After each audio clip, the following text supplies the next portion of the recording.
네, 전국에 계신 경찰대 사관학교를 지원하는 진성 지원자 여러분, 그리고 학부모님 여러분, 안녕하십니까? 저는 광릉한생기숙학원 교무부장 신한종입니다. 저는 사관학교 경찰대 국어를 전문적으로 수업을 하고 있는, 또 오르비 클래스에서 인강도 하고, 또 광릉한생기숙학원 사관반, 대치 이강학원 사관반 이런 데서 수업을 하고 있는 국어 선생이기도 하고요. 또 이 학원의 교육 시스템 기획을 맡고 있는 교무부장이기도 합니다. 지금 설명드릴 내용은요, 2020학년도 사관학교 경찰대 입학을 위해 제도전을 기획하고 준비하고 있는 학생들을 위한 저희 학원 제도전반 커리큘럼 소개, 요걸 진행하도록 하겠습니다. 자, 일단 올해 사관학교 경찰대 입시 이 두 개를 놓고 볼 때 아무래도 변화가 컸던 거는 경찰대인데, 진짜 어떤 입시 결과, 입결에서의 차이는 사관학교가 많은 차이를 보였죠. 일단 역대 최고의 경쟁률, 계속해서 경신을 하는 흐름이에요. 사관학교 경쟁률이 많이 올라갔고요. 그리고 1차 시험의 컷, 이것이 저희 학원에서 예상치가 빗나갔었다는 걸 또 아는 사람들은 알 텐데, 저희가 예상을 했던 컷 상승을 예상했음에도 불구하고 그거보다도 더 올라갔어요. 이과 같은 경우에. 문과는 대략 이 학원이 예상한 대로 비슷하게 나왔고요. 이 학원 진학 연구소에서 예측한 거랑 비슷하게 나왔고, 이과는 오히려 더 7, 8점이 높아버립니다. 그래서 그 사이에 친구들에게 또 원망을 듣기도 했는데요. 이 1차 시험 컷 상승, 이과를 중심으로 한, 이게 경찰대에 몰리던 최상위권 허수 지원자가 사관학교로 넘어오고 있다는 걸 의미합니다. 내년도 1차 시험 더 힘들 수 있다.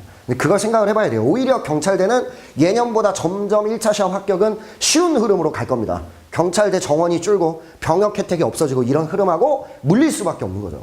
그러나 사관학교는 이제 경찰대에 몰리던 그런 어떤 최상위권 허수 지원자들의 흐름이 사관학교를 향하고 있다는 것을 직시하실 필요가 있습니다.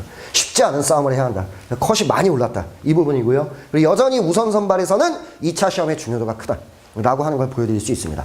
자, 제가 재밌는 걸 하나 보여드릴게요. 이렇게 두 개가 있는데요.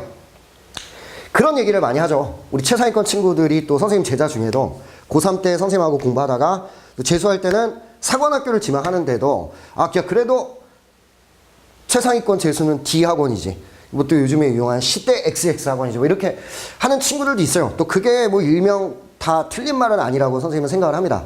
그런데 잘 보셔야 될 부분이 있어요. 이게 저희가 비공식적으로 저희 유입을 한, 가져온 어떤 데이터인데, D기숙학원, 아마 이 학원, 이 전국 어떤 이 대한민국에 있는 기숙학원 중에서는 가장 성적대가 높은 아이들이 모일 겁니다. 입학 기준 자체가 평가 모의고사 9평이나 6평 이런 거는 국영수 평균 1.3등급 이내, 그리고 수능은 2등급 이내의 친구들이 입학을 하게 돼요, 이 학원에. 그리고 광릉한생기숙학원 사관반은 4등급 이내를 받고 있습니다. 9평이나 6평 4등급 이내면 이 학원에 입소를 할 수 있어요. 그러니까 들어온 아이들의 자질 차이가 상당하죠. 그럼에도 불구하고 1차 시험 합격률은 이 학원은 장학금까지 겁니다. 사관학교 1차 합격하고 오면 그 다음 달 학원비 얼마 깎아줄게. 열심히 시험을 보게 만드는 거죠. 그랬는데 25%의 합격률을 기록합니다. 광릉한생기숙학원은 약 45%, 45점 몇 %예요, 사실. 그 정도의 1차 시험 합격률을 기록하는 거죠. 엄청난 자질 차이의 아이들을 데리고, 훨씬 못한 아이들이죠. 이 학원의 주력은요, 제가 이 학원에서만 6년째 수업을 하고 있지만 2등급 후반대부터 4등급 초반대가 주력입니다. 이 사관반에. 거의 대다수의 인원이 이 인원들이라는 거죠.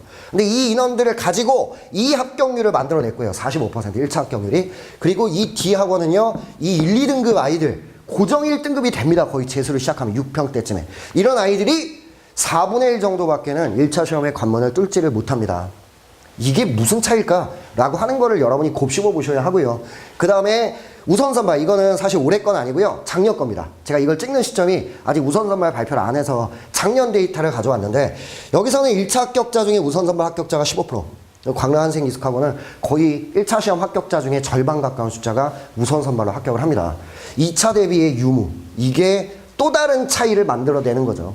그래서 이게 어떤 전문학원의 흐름이다, 이렇게 생각할 수 있고요. 왜 1차 시험 합격률이 1등급 대학생들의 합격률이 2, 4등급 대학생들의 합격률보다 반토막밖에 안 되는가? 이게 많은 것을 보여주고 있다고 저는 개인적으로 생각을 합니다. 그 사명감을 가지고 저희가 또 수업을 하고 있고요.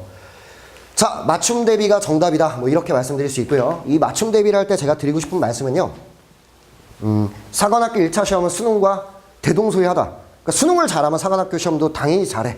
맞는 말이에요. 극강이라면. 그런데 왜 아까 5, 1등급 애들은 4분의 1밖에 합격을 못했을까요? 라는 것에 여러분이 주목을 할 필요가 있다는 거죠. 또 여러분들이 진성지원자고 5, 1등급이 현재 아니라면 더더욱 그렇습니다. 분명한 건 우리가 주목을 하는 건요. 사관학교 1차 시험은 수능과 작은 차이가 존재합니다. 근데 그 작은 차이는 작은 차이들, 국어의 작은 차이, 영어의 작은 차이, 수학의 작은 차이, 그리고 전체적인 학습 흐름의 작은 차이, 이런 것들이 뭉쳐져서 결국 점수 차로 이어지고 합격률의 차이로 이어진다. 저희는 그렇게 보고 있는 거죠. 그래서 저희가 국어, 영어, 수학에 이거는 각각 또 영상을 저희가 올려드릴 거기 때문에 제가 자세한 말씀을 드리진 않을 겁니다. 근데 국어만 간단하게 말씀드리면 우리가 수능에서 EBS 연계도가 높다라고 얘기할 수 있는 파트가 문학이죠. 근데 사관학교는 EBS 연계가 되질 않아요. 그리고 정말 유명한 고전시가 같은 것들, 관동별곡 예를 들면 이런 것들이 출제될 때는 내신식 문제도 불사합니다. 거기에 맞춰서 공부를 해야 되는 거죠. 그리고 아예 EBS 연계가 되지 않기 때문에 낯선 문학작품에 대한 훈련을 많이 늘려줘야 합니다. 비문학은 보기 문제의 비중이 평가원 대비 1.5배입니다. 훨씬 많은 문항이 나가죠. 어떤 보기 문제들이 나왔나를 뜯어보면 여러분들이 수능만을 바라봤던 친구들에게는 생소한 문제들이 많이 있어요.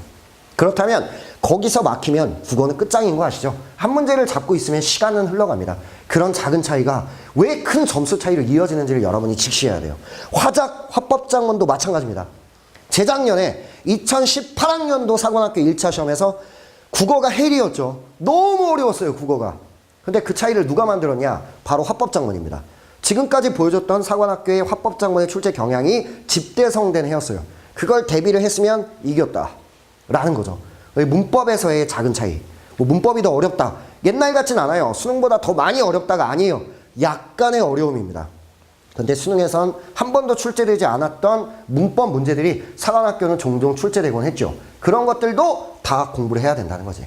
그래서 국영수의 그런 작은 차이들이 모여서 큰 점수를 만들 수 있어요.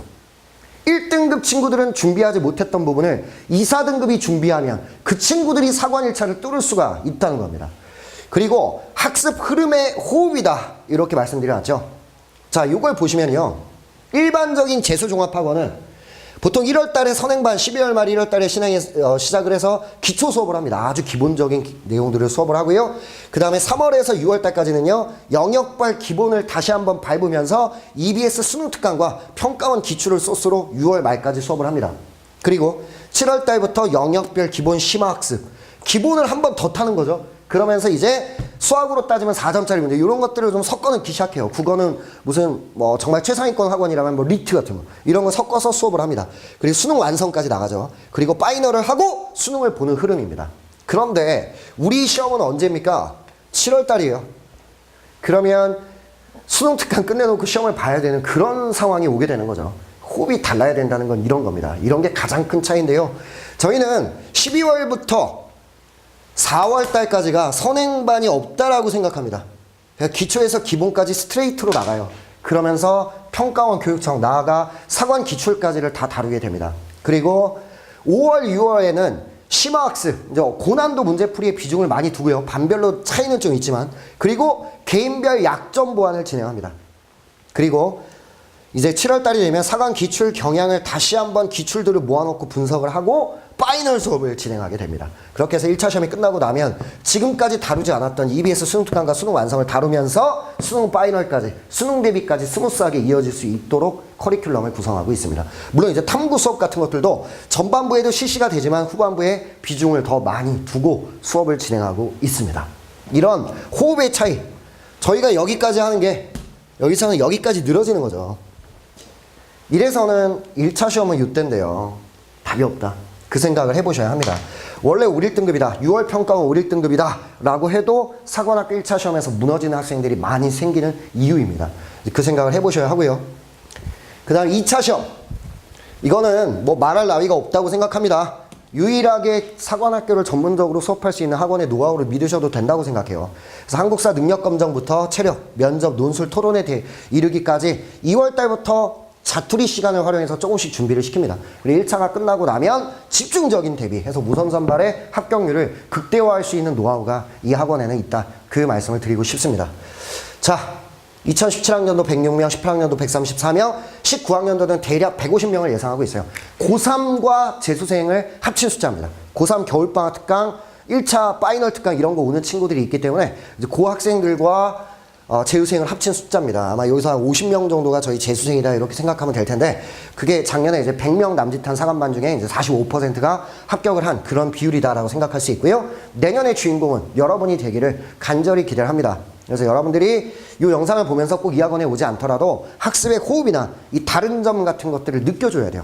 그래야 합격률을 늘리고 허수지원자, 5, 1등급 허수지원자를 밟을 수 있다. 그렇게 생각을 합니다.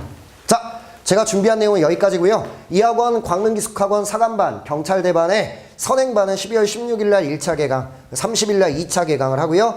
이 두 개의 개강을 합쳐서 정원은 100명입니다. 그래서 인문계 50명, 자연계 50명이 입소를 할 수 있습니다. 예, 여기까지가 제가 준비한 내용이고요. 진성지원자, 재수를 앞두고 있는 진성지원자 여러분, 아마 여러분들이 5, 1등급이다 지금 내 수준이. 그런 친구들을 제외하고라면 이 학원에서 정말 진성지원자들의 합격률을 극대화할 수 있는 이 학원에서 함께 달려보시면 어떻겠습니까? 자, 여기까지 광릉한생기숙학원 교무부장 신한정이었습니다. 감사합니다.